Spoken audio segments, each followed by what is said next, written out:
Wind energy was a major topic debated in this year's elections at every level, the House, Senate, and the presidential race.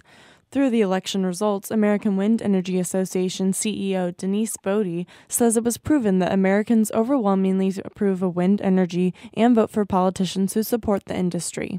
Bode says the voters returned wind energy champions in both parties to Congress, and the presidential outcome means the current administration's support for the industry will continue. Swing states with numerous wind farms and wind factories went for President Obama, whose campaign took the firm, strong position that wind energy production tax credit should be extended.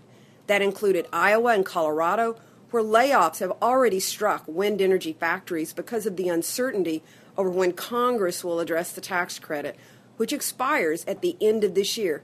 And that also includes states like Michigan and Ohio. We now look forward to immediate action when the Congress returns for the sake of the 37,000 jobs that remain on the line. Looking forward, Bode thinks it is likely that Congress will act to support the wind industry. She explains her belief by looking at what Congress has already done. We saw a strong signal in the Senate Finance Committee decision back in August when they passed a bill for extending business tax credits, which included the production tax credit in that package. And it passed with bipartisan support, 19-5 vote in a very gridlocked Congress.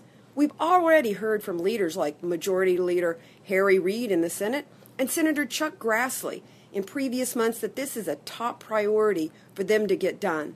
Also, it's important to remember that this industry is driving tens of billions of dollars in private investment in the U.S. every year.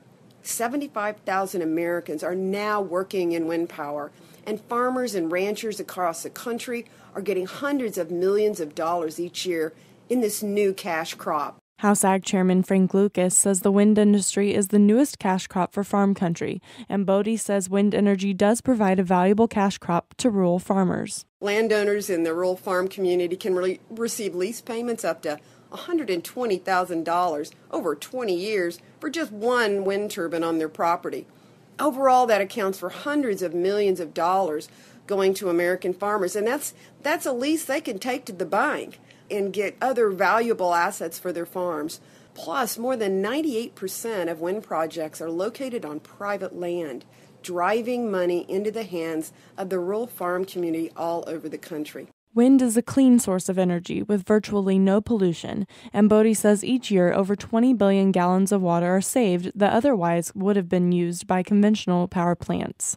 With 60% of America now in drought conditions, the use of water is critical, and she says the fact the wind industry doesn't use water adds a lot of value.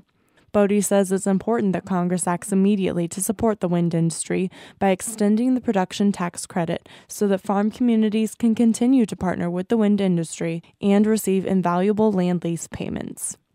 Reporting for the American Wind Energy Association, I'm Shanika Otterby.